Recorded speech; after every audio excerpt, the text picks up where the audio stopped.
Bismillahirrahmanirrahim. Assalamualaikum warahmatullahi wabarakatuh.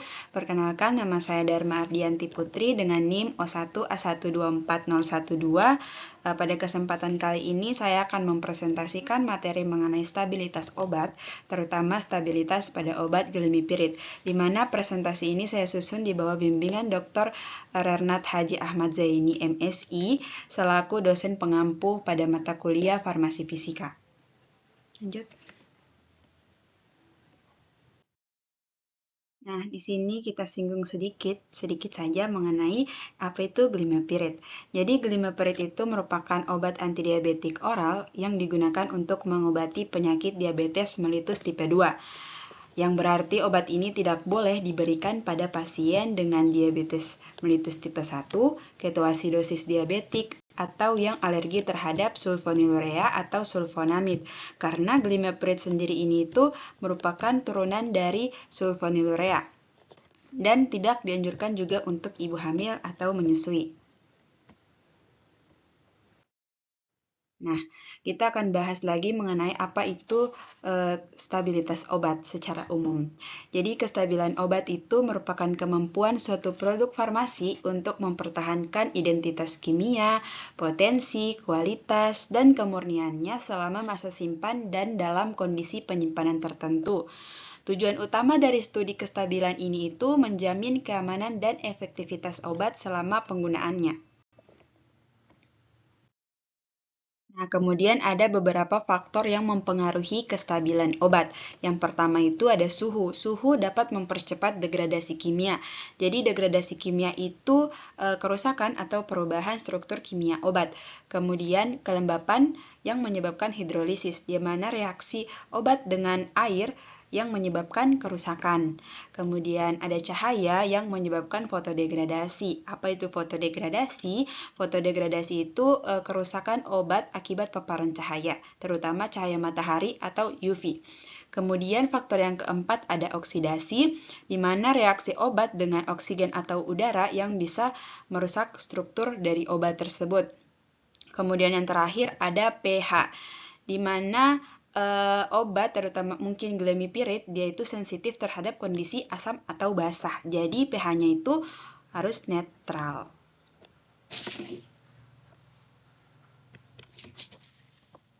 Lanjut. BCS atau Biopharmaceutics Classification System mengklasifikasikan obat berdasarkan kelarutan dan permeabilitas. Jadi kelarutan itu menggambarkan kemampuan obat untuk larut dalam cairan tubuh terutama di saluran cerna.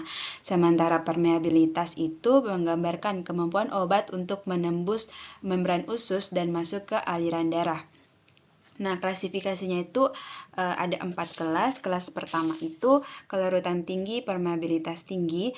Kelas kedua, kelarutan rendah, permeabilitas tinggi. Kelas 3, kelarutan tinggi, permeabilitas rendah. Dan kelas 4, kelarutan rendah, permeabilitas rendah. Nah, glimepiride sendiri ini termasuk dalam kelas 2, di mana kelarutannya rendah dan permeabilitasnya tinggi. Nah, dari sini kita lihat bahwa proses disolusi menjadi faktor pembatas utama dalam penyerapan obat ini oleh tubuh.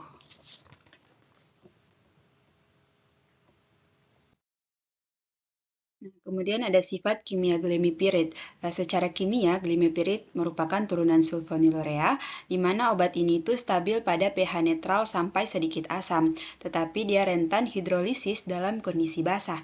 Ia juga relatif stabil terhadap oksidasi ringan, tetapi bisa terurai bila terkena sinar UV. Maka dari itu, kondisi penyimpanan pada obat itu sangat penting. Kemudian faktor stabilitas dan penyimpanannya. Faktor suhu, cahaya, pH, dan kelembapan semuanya mempengaruhi stabilitas glimepiride.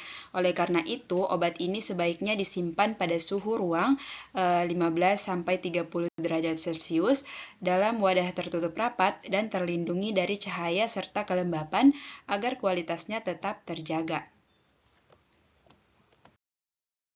Kemudian ada bentuk sediaan glimepiride. Glimepiride tersedia dalam beberapa bentuk sediaan seperti tablet konvensional, tablet salut selaput, tablet lepas lambat, dan dan bentuk mikronisasi. Nah, tujuan dari formulasi ini adalah untuk meningkatkan kestabilan dan bioavailabilitas tergantung pada kebutuhan pasien. Baik, kita masuk pada inti pembahasan studi stabilitas glimepiride dalam bentuk tablet dan mikronisasi.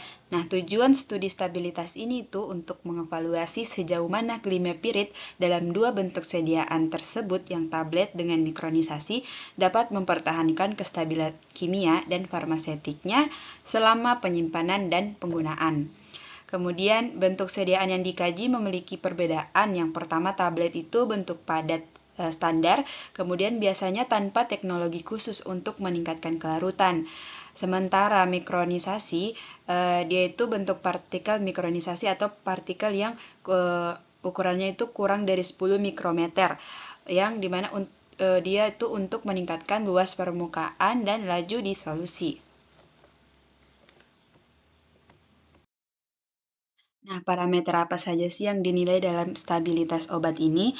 Jadi, parameter yang dinilai dalam studi ini antara lain itu ada stabilitas kimia, yakni perubahan kadar zat aktif selama waktu penyimpanan, kemudian stabilitas fisik, seperti perubahan bentuk, warna, bau, atau integritas tablet, kemudian ada laju disolusi, di mana waktu yang dibutuhkan obat larut dalam media disolusi, kemudian respon terhadap kondisi ekstrim, seperti suhu tinggi, kelembapan, dan cahaya.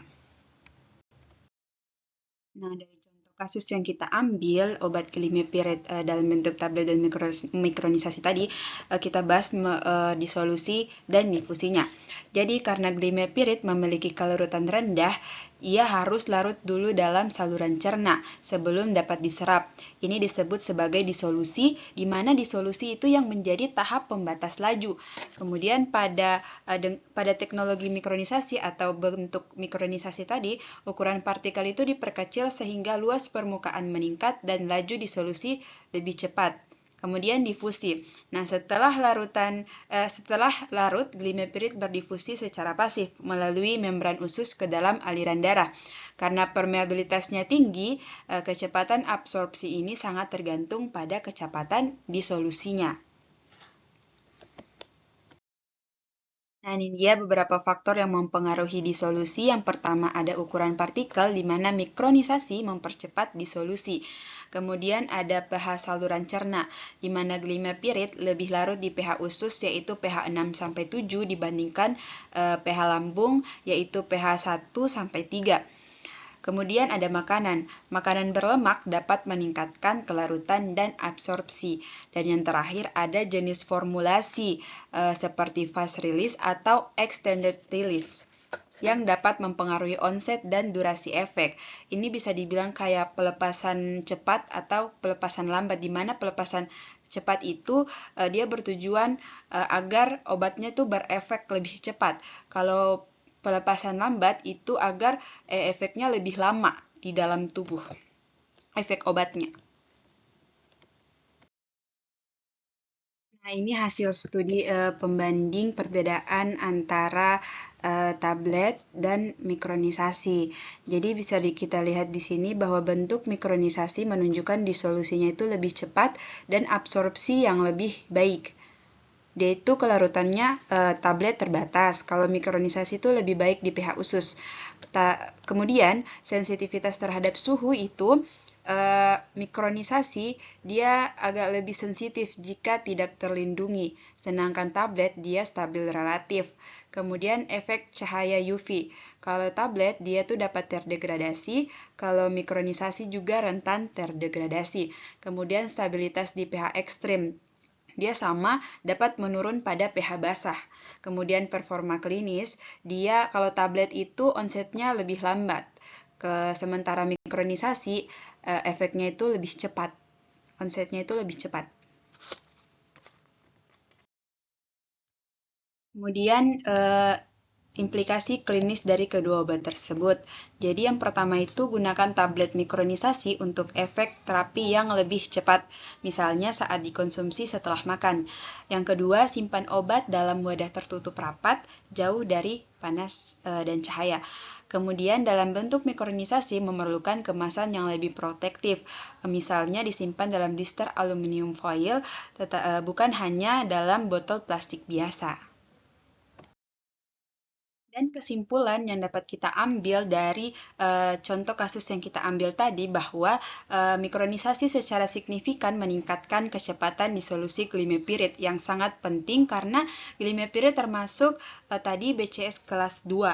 Kemudian dalam hal kestabilan, kedua bentuk relatif stabil jika disimpan dalam kondisi ideal seperti kering, sejuk, terlindungi dari cahaya. Kemudian bentuk mikronisasi ini lebih cepat rusak jika terpapar kelembapan atau suhu tinggi karena luas permukaannya itu lebih besar. Kalau luas permukaannya lebih besar, maka dia lebih reaktif. Oke.